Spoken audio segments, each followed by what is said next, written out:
Assalamualaikum warahmatullahi wabarakatuh. Selamat pagi dan salam sejahtera untuk kita semua. Selamat datang di pelajaran ekonomi semester genap. Hari ini kita akan membahas tentang tahap pencatatan. Yang pertama adalah jurnal khusus. Pengertian jurnal khusus adalah jurnal yang digunakan untuk mencatat transaksi keuangan yang sering terjadi sesuai dengan jenis transaksinya. Manfaatnya memungkinkan adanya spesialisasi pekerjaan, memudahkan pemindah bukuan ke buku besar, memungkinkan adanya pengendalian intern yang baik, menghemat biaya. Kemudian jenis jurnal khusus. Yang pertama adalah jurnal pembelian. Jurnal pembelian adalah jurnal digunakan untuk mencatat transaksi secara kredit. Kita lihat contoh di dalam pembuatan jurnal pembelian. Ini adalah transaksi yang sifatnya kredit. Kita lihat di dalam jurnal pembeliannya. Nah, di sini kita lihat di jurnal pembelian, di kolom debit ada pembelian, perlengkapan, dan kolom serba-serbi. Di kolom kredit ini ada utang dagang. Kolom serba-serbi mencatat akun yang tidak terdapat di dalam pembelian dan perlengkapan ini di luar dari kolom ini. Kita lanjut, jurnal pengeluaran kas. Jurnal pengeluaran kas ini adalah pembelian secara tunai. Contoh di dalam transaksinya adalah di pengeluaran kas secara tunai. Kita lihat di dalam jurnal pengeluarannya. Nah, di dalam jurnal pengeluaran, di kolom debit terdapat utang dagang, pembelian, kolom serba-serbi. Kolom kredit ada kas dan ada potongan pembelian. Ini tinggal kita pindahkan seperti ini. Kita lanjut ke jurnal penjualan. Jurnal penjualan ini merupakan jurnal untuk mencatat penjualan secara kredit. Nah, kita lihat bagaimana di dalam pencatatannya di jurnal penjualan. Nah, di dalam jurnal penjualan terdiri di dalam kolomnya ada nama faktur, keterangan, syarat pembayaran, ada piutang dagang debit dan penjualan kredit. Lanjut ke jurnal penerimaan kas. Jurnal penerimaan kas ini digunakan untuk pengeluaran kas secara tunai, termasuk dalam penjualan barang dagang secara tunai. Kita lihat pencatatan transaksinya ke dalam jurnal penjualan. Nah, kita lihat. Nah, di sini di jurnal penerimaan kas ini di kolom debit ada kas dan ada potongan penjualan. Di kolom kredit ada piutang dagang, penjualan, dan serba-serbi. Kalau kita lihat sepintas, jurnal penerimaan dan jurnal pengeluaran hampir sama, hanya beda letak debit dan kreditnya. Kita lanjut di jurnal umum. Nah, jurnal umum ini mencatat transaksi yang tidak tercatat di dalam jurnal khusus. Transaksi yang dicatat dalam jurnal umum itu termasuk dalam beban penyusutan tetap, tambahan modal harta, hilangnya aktiva, cadangan kerugian piutang, penghapusan piutang dagang, retur pembelian dan pengurangan harga, serta retur penjualan.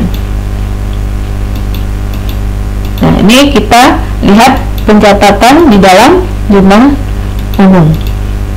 Nah, ini jurnal umum, retur penjualan debit, karena di sini mengurangi dengan adanya retur penjualan ini akan mengurangi piutang dagang.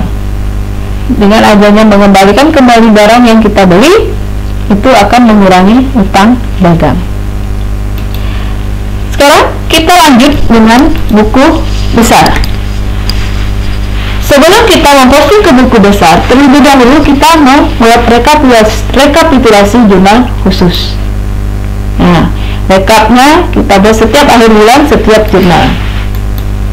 Di sini perhatikan harus kolom-kolom ini kita perhatikan bahwa kita harus menjumlahkan terlebih dahulu setiap kolom di jurnal khusus.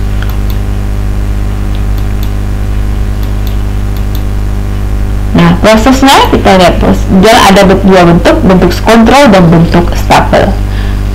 Kita lihat contoh di dalam perekapan. Di sini kita buat dalam bentuk stapel.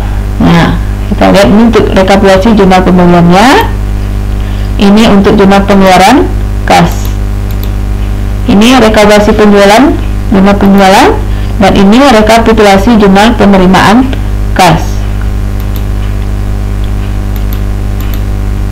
Kemudian ini rekapitulasi jurnal umum.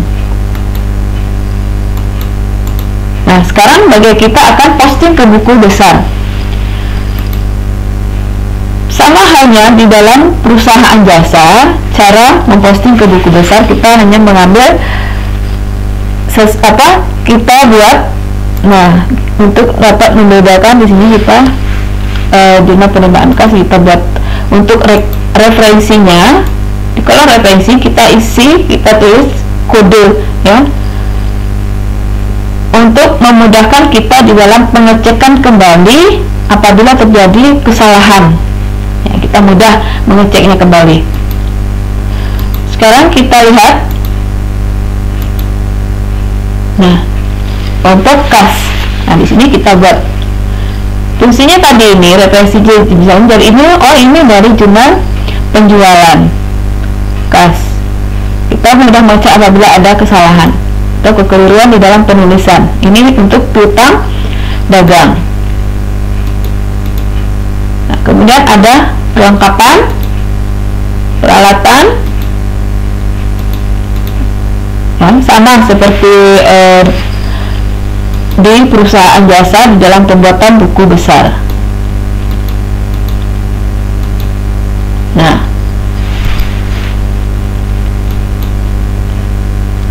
kita lihat.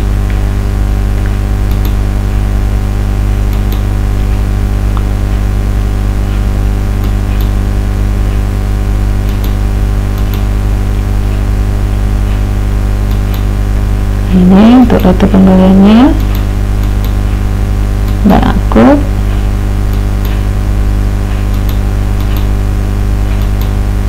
Nah, ini untuk rekapitulasi posting ke buku besar umumnya utama, buku besar utama.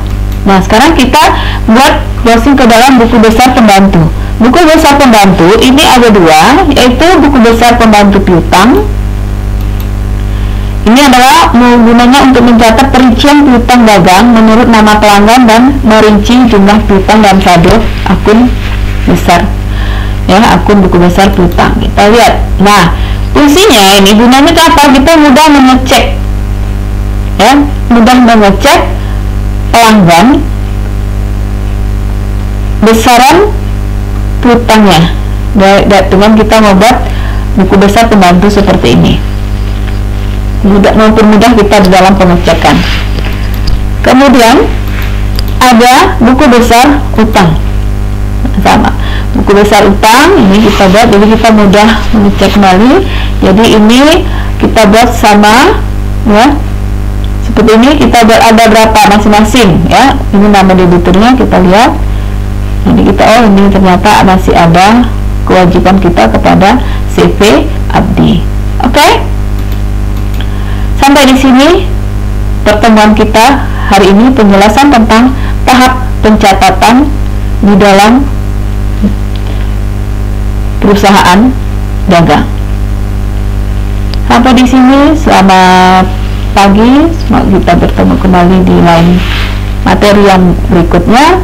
Diakhiri sampai sini. Assalamualaikum warahmatullahi wabarakatuh.